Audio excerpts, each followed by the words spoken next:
हजारों लाखों लोग मुझसे कहते पैर दबाने दो, पैर दबाने दो, सेवा करने दो, सेवा करने दो। हाँ सेवा तो मुझे चाहिए, मुझे भी जरूरत पड़ती है कि कोई दबा दे पैर वैर। बहुत थक जाते हैं, बहुत काम करते हैं।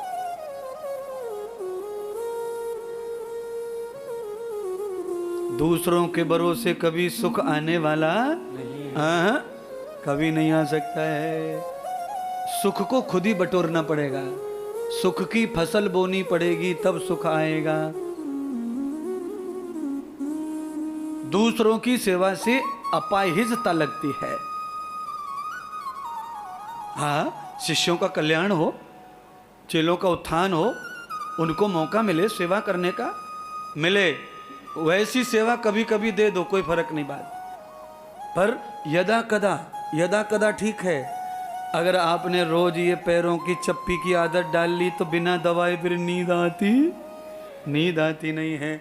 कई दादियां ऐसी हैं, कई दादी मैंने देखी हैं, आदत डाल लिए पैर दबाने की, अब पोते पोतियां हो गए बड़े, अब वो दबाते नहीं है। और दादी की पिंडरियां दुखे, रात भर करवट मारे। दबाने वाला हो, आदत मत डालो, बिगाड़ो मत आदत। मिल गया तो भी ठीक और नहीं मिला तो भी ठीक है। राजा परीक्षित उस कल पुरुष को मारते पीटते राजा परीक्षित ने उसे माफ कर दिया और माफ करके उससे रहने के लिए कुछ जगह दे दी कि यहां से जा, बस वहां रह ले, वहां रह ले, वहां रह ले, पर यहां से जा। अपने आंगन से कांटे को उठा करके हम अगर रास्ते पर फेंक दें, ये अच्छा बात है? ये बात अच्छी है कि नहीं है तो बताओ। है कांटा हमने अपने आंगन से क्यों हटाया? क्योंकि किसी को ना लगे, किसी को पीड़ा ना पहुंचाए। अच्छा, उसे उठा करके रास्ते में क्यों डाला? क्योंकि हम तो सेफ हो गए। अब कांटा क्या फूल बन गया किसी के लिए?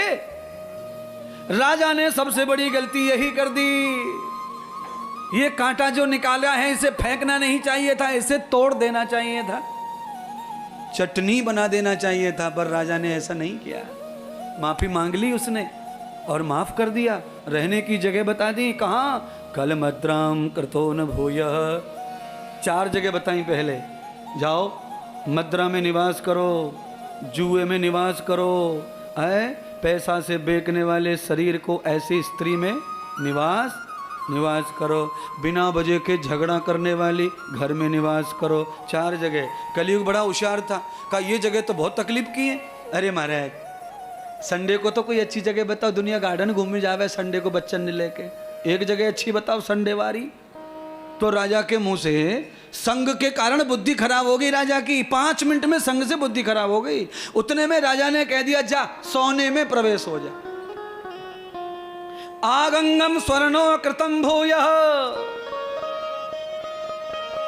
परिवार के किसी भी सदस्य की कमाई को चुरा के कोर्चा करके सोना बनाने से कलयुग का प्रवेश हो जाता है सोने में। सोना बनाना है तो सब घर की सलाह से ही बनाना चाहिए। कुछ महिलाओं में बड़ी गंदी आदत होती है, थोड़ा थोड़ा कोर्चा करती रहती हैं और चुपचाप सुनहार पे से कुछ बना के ले आती।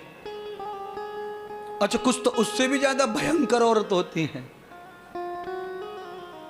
रक्षाबंधन पे मायके चली जाएंगी और वहां के सुनार से खरीदेंगी और घर पे आके देखो भाभी ने, ये तो भैया ने बनवाया, भैया ने।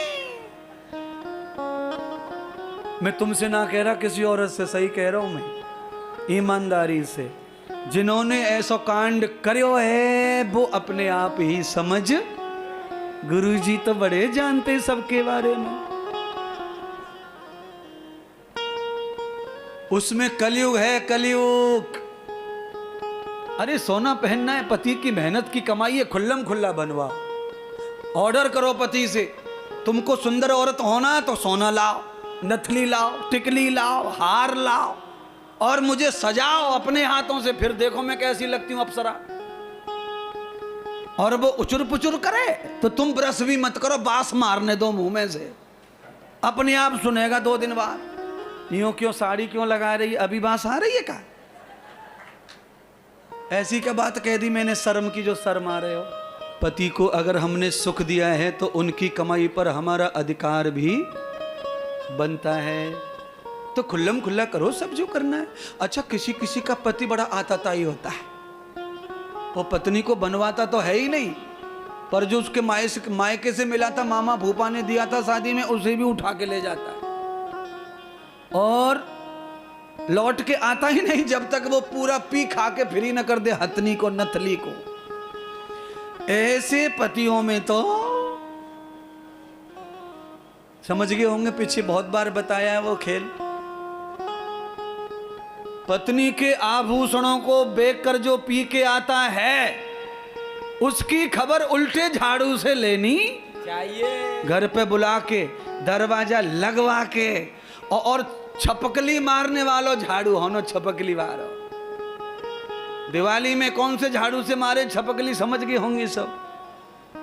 हाँ, फूल वाली झाड़ू, प्लास्टिक जिधर से लगा रहे ना, फूल की तरफ पकड़ लो, प्लास्टिक की तरफ से सोटा वाजने दो। पूरे पीठ पे जब तक हाईवे ना बन जाए तब तक छोड़ो मत। अब सोच रहे होंगे पति की ये कथा सुनाने आया है कि हमारी दुर्गति करवा रहा है। मैं दुर्गति ना करवा रहा किसी की, मैंने तो जो सीखा है वो बता रहा हूं।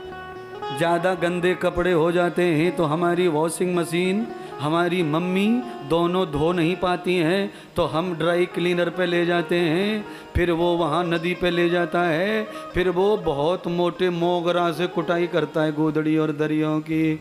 ऐसी भका भक है कि आमे महाराज जमुना जी पे से घर में आके चमके दरी। बस वही मैं कह रहा हूँ, ऐसे पतियों में दुनिया भर की धूल मिट्टी भरी पड़ी है। जब तक वो सफा नहीं होंगी ये चमकने वाले नहीं है। औरतें बड़ी खुश हो रही हैं। हाय राम, गुरुजी ने कैसा आइडिया दिया है? खुश में तो हो मैया, औरतों में भी बड़ी लाचार औरतें होती हैं। जो पत्नी पति का करे, समय समय पर पति को भी उसी हथियार से शुद्धि करनी। हाँ, शुद्धि कौन सी वाली पत्नी की शुद्धि करनी चाहिए? जो अपने कुल की, खानदान की, परिवार की लाज को बाजार में बेच दे, वो घर में रखने के लायक नहीं है। वो पति पति नहीं था और ये पत्नी पत्नी नहीं है। सीधी बात है। ऐसे पति बहुत, ऐसी औरतें बहुत। इनका क्या है, ये उड़ने वाले फफूंदे हैं, जीवन में आके पड़ते हैं और दर्द पैदा कर देते आंख में। जीवन साथी चाहिए तो दोनों को यज्ञ करने जैसा पवित्र होना चाहिए। भाई मैं नहीं कुछ कह रहा हूं, ये सब लिखी हुई बातें हैं, खाली मेरी स्टाइल है बोलने की अलग से, बाकी सब यही लिखा हुआ भागवत जी में। पति पत्नी कैसे चाहिए? यजमान के समान चाहिए। यजमान कैसा होता है? पवित्रान यजमान कर्मस्य विभूषितम यद अग्निभूतान शुद्धिरदुत्वय। अग्नि का स्पर्श भी उसी को अधिकार है जो अग्नि के समान पवित्र हो।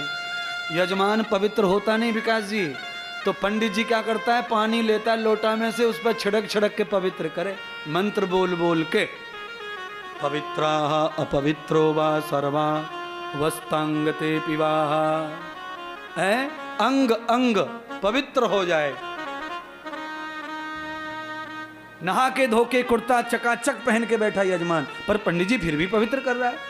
यजमान ऐसा होना चाहिए, इतना पवित्र होना चाहिए, और क्षणिक क्षणिक पवित्र होना चाहिए, पल पल पवित्र होना चाहिए। ऐसा पति पति का जोड़ा होना।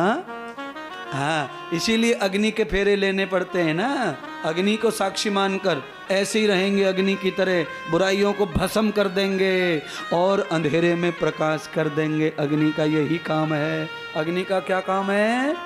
अग्नि अंधेरे में क्या करती है? प्रकाश। और कचड़े का क्या करती है?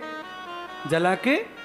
हाँ, अग्नि नाम की चीज नहीं होती तो नगर पालिका का जितना कचरा है ना, वो सब दुनिया को बर्बाद कर देता, बीमार कर देता। वो तो अग्नि में ताकत है कि सब भस्म कर देती है।